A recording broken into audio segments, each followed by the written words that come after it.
Bonjour à tous, aujourd'hui on va travailler sur votre marque, la création de votre marque plus particulièrement. Vous êtes futur entrepreneur, vous êtes sur le point de vous lancer et c'est le moment tant attendu de choisir votre nom de société, votre logo, vos couleurs, votre police d'écriture, bref, tout ce qui englobe vos éléments de communication. Alors pourquoi les éléments de communication sont importants? Ils sont le reflet des 30 premières secondes.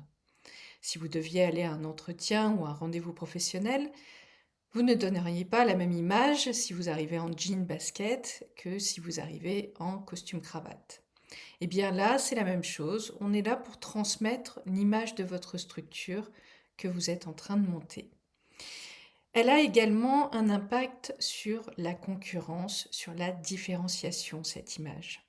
Elle vous permet de montrer à vos prospects que vous êtes particulièrement adapté à leur marché et que vous leur ressemblez. Donc ce n'est pas une mince affaire et on va voir ça aujourd'hui, comment créer tous ces éléments de la manière la plus factuelle et rapide possible. Alors je vous ai préparé quelques exemples. Le premier, c'est un exemple, donc ce sont des exemples anglais, de confrères anglais. Le premier, c'est une société qui a visiblement été fondée par deux personnes qui ont choisi de donner leur patronyme à la société. On est sur un choix de logo plutôt de type typographique, c'est-à-dire qu'il n'y a pas de pictogramme, il n'y a pas de symbole, et on est sur un style plutôt traditionnel. Alors ça a du sens, c'est une entreprise qui fabrique des moulures ornementales pour le patrimoine, et donc ils ont visiblement un scanner pour leur usage personnel et peut-être comme un service pour l'extérieur. Un deuxième exemple complètement différent, on est là sur une image qui est beaucoup plus travaillée, d'expertise. Ce côté sombre donne voilà, un petit peu de sérieux à l'entreprise. Et pour autant, on est toujours sur deux fondateurs qui ont donné leur patronyme à leur société. En termes de typographie, c'est pour ça que la typographie est importante, on est sur une typographie qui est beaucoup plus moderne. Un troisième exemple, là on a quitté l'univers des entreprises attachées au nom de leur fondateur, on est plutôt sur une entreprise qui a choisi un nom commercial qui laisse entendre quelle est leur activité de manière assez claire. Voilà, Red Laser, si on a un petit peu du domaine, on comprend. On est sur un pictogramme qui évoque la numérisation. Voilà, c'est très clair, c'est très pro. Euh, le site web également.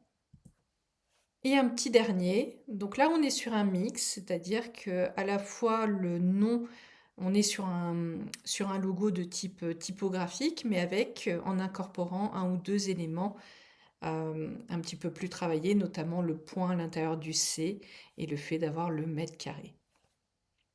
Alors je vous ai mis cet exemple-là également car la société intègre cette fameuse image très AI, enfin générée par AI, mais il y a peut-être quelques temps, je pense, puisque c'est pas très joliment fait.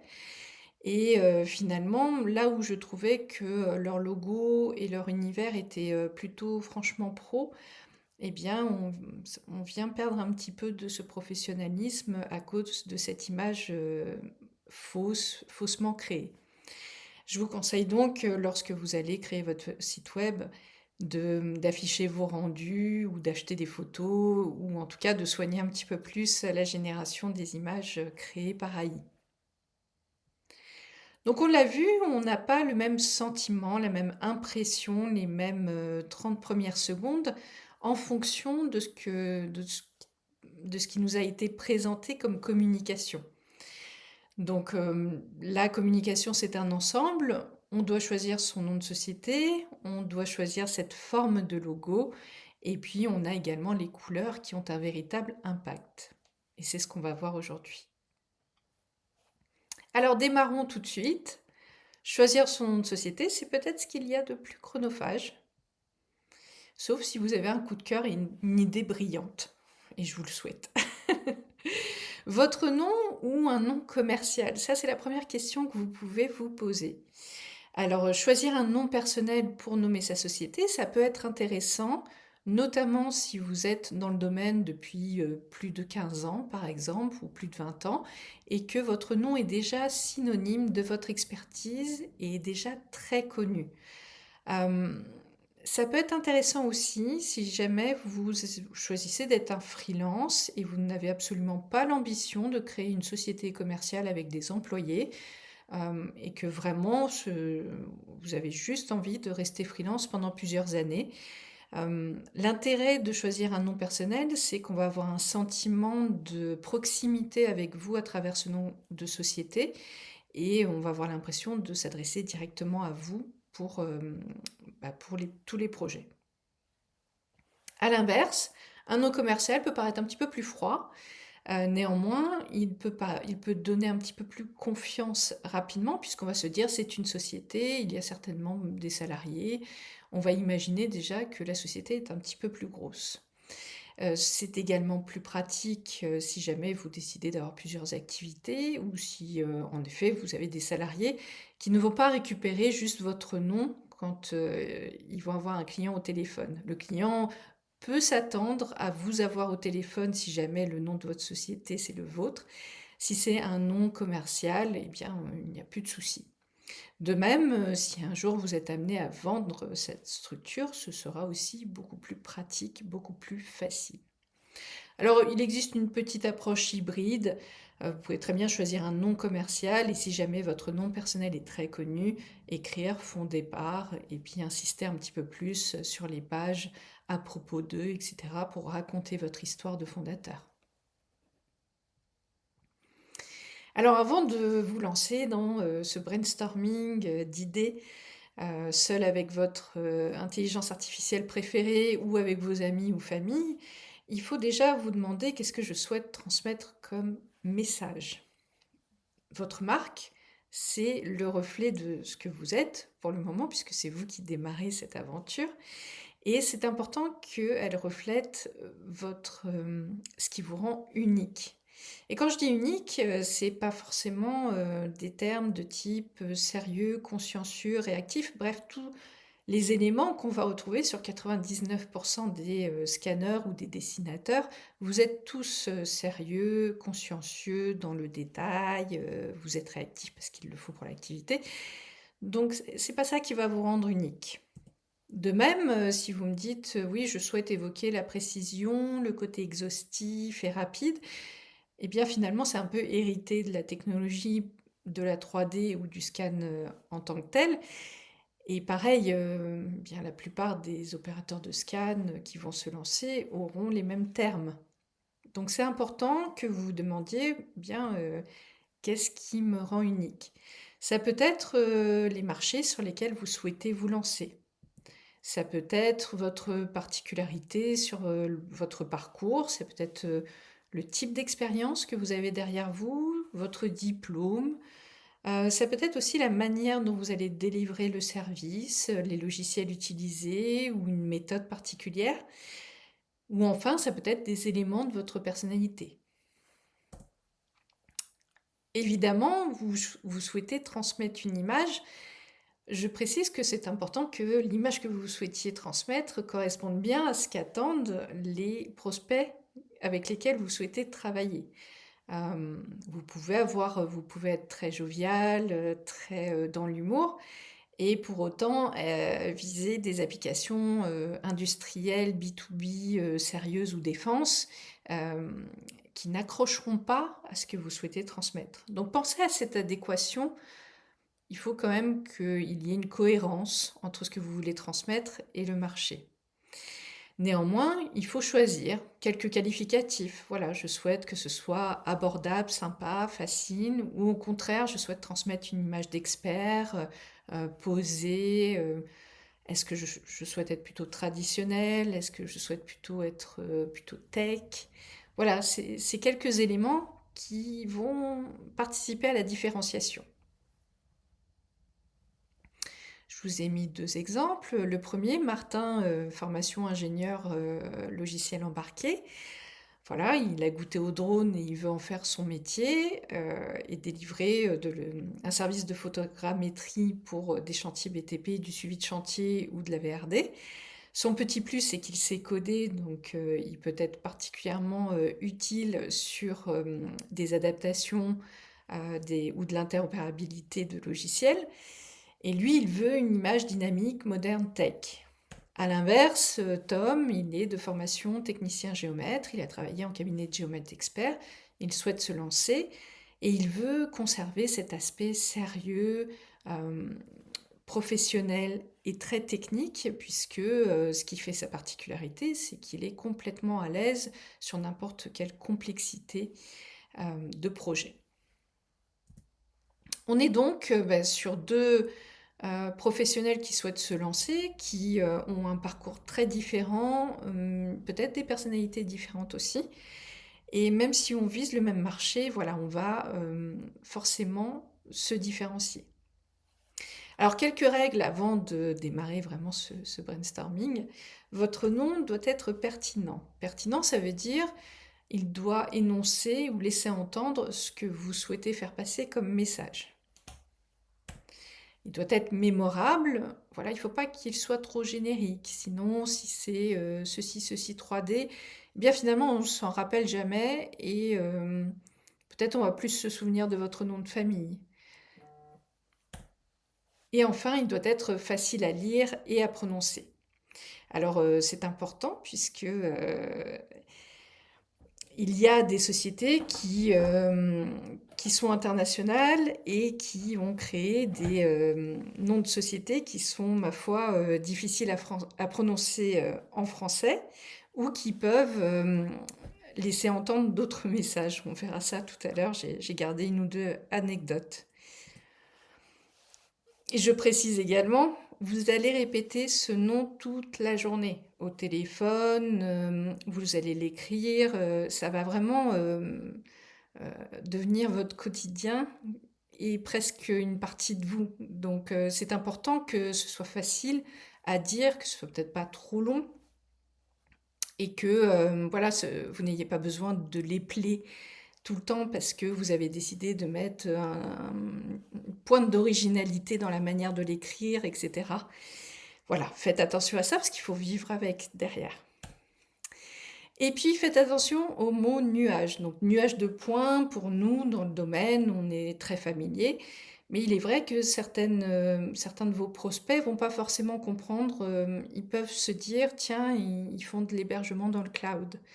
Donc voilà, attention à ce mot-là en particulièrement.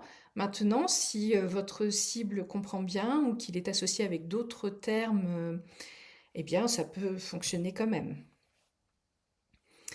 Alors là, on est moins dans la créativité, mais votre nom doit être disponible juridiquement. Ça veut dire qu'il n'a pas déjà été déposé par un concurrent à vous sur votre classe d'activité, c'est-à-dire sur vos métiers et sur la zone géographique concernée. Donc là, on a pris France-Europe. Je vous ai mis ici quelques exemples du nom Géoscan. Alors, il ne peut pas y avoir plus générique comme nom, on est d'accord. Géoscan, ça peut être d'avoir regardé, il y avait de la géologie, des activités de géologie, il y avait des activités de scan, mais plutôt depuis l'espace. Donc finalement, ben, on tourne toujours autour de la cartographie d'une manière ou d'une autre, ou de la géologie, et on va se retrouver dans les mêmes classes d'activités. Alors, je vous propose d'aller faire un tour sur l'INPI, qui est le site web sur lequel vous allez pouvoir faire votre recherche. Et donc, on va pouvoir écrire ici Géoscan.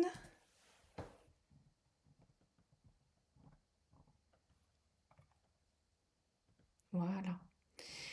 Donc, en effet, eh bien, ce nom a été déposé par plusieurs sociétés, mais notamment sur la fameuse classe 42 qu'on va détailler un petit peu après. Donc on peut déjà se dire que jusqu'en 2032, ce nom n'est pas disponible. Après, vous pourriez très bien les appeler pour essayer d'acheter le nom, ou essayer de peut-être trouver des parades qui sont d'ajouter un nom derrière, Géoscan Service ou Géoscan Île-de-France ou Géoscan Photogrammétrie. Mais globalement, moi j'aurais tendance à vous dire, ne prenez pas de risque. S'il a été déposé, passez à autre chose. Alors, la classe 42, je vous la montre ici.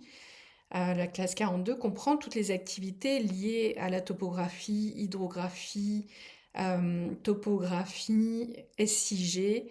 Donc c'est vraiment une classe qui est très très large. Il y a aussi beaucoup de, certainement du bureau d'études, etc. C'est vraiment une classe que vous devez surveiller.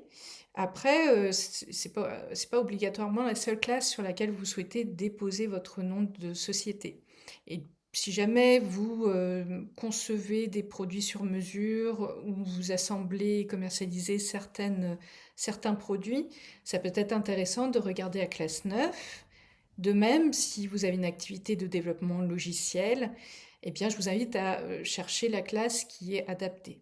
Donc c'est important que vous disiez, bien sur chacune de mes activités, j'ai sécurisé mon nom de société.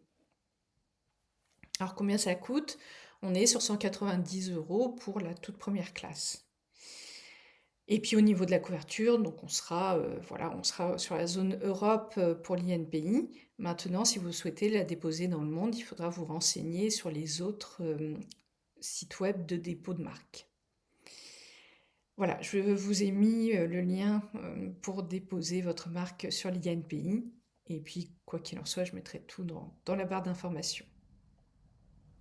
En termes de processus, eh bien, par quoi on commence? On commence par cette phase fabuleuse de brainstorming où on va générer des idées à tout va. Et il faut surtout se sentir libre vraiment de dire des bêtises, puisque le cerveau va rebondir sur des éléments et il va faire des associations d'idées. Et donc, il ne faut surtout pas se limiter. Il n'y a pas de mauvaises idées sur la phase de brainstorming. Par contre, limitez-la dans le temps. Voilà, si elle doit durer peut-être 2 fois 2 heures, par exemple. Après, il faut savoir s'arrêter et dire, OK, maintenant j'en ai généré suffisamment, on s'arrête. Je garde une shortlist de 3 à 4 candidats. Je vous invite à les lire à voix haute, encore une fois. Vous allez le dire toute la journée. Donc, ça peut être vraiment un critère de choix qu'il puisse sonner bien. Ensuite, on l'a vu à l'instant, vous allez vérifier sur Google, est-ce que ça existe déjà? Ça va vous donner un indice, vous allez sur l'INPI, vous vérifiez qu'il n'est pas déposé. Et surtout, idéalement, vous gardez quand même voilà, 3-4 noms que vous allez pouvoir tester auprès de votre cible. C'est toujours sympa de demander aux amis, à la famille, mais par contre, ils ne sont pas dans votre domaine d'activité, ou peut-être pas tous. Et ce qu'on cherche à comprendre, nous, c'est est-ce que ça envoie la bonne image? Est-ce que ça évoque la bonne idée? Donc, donc voilà, forcez-vous à discuter peut-être avec des prospects. Et c'est plutôt un exercice sympa d'implication dès le début du montage de la société. Alors, je vous ai créé un petit fichier Excel qui vous permet de générer un script pour vos intelligences artificielles préférées, qui donc vous permet de caractériser votre activité et les messages que vous souhaitez transmettre. Donc vous avez juste à cliquer ici, le script a été copié, et ensuite coller hop, le script. Là, j'ai entré les informations de Martin, qui est donc dans la photogrammétrie par drone. Alors voilà, un paquet de noms du domaine. Donc il en génère pas mal sur plusieurs catégories. Et puis à la fin, il va même vous dire, voilà, ces 10 noms les plus pertinents. Donc ici, ce serait Therapulse, BuildSite, Altivu. sitemapper, etc. C'est vrai que il y a beaucoup de noms qui ont déjà été utilisés. Donc, imaginons que j'aime Atlas Sense, ou Sens d'ailleurs en français. Eh bien, je peux lui dire j'aime ce nom, peux-tu m'en générer 10 autres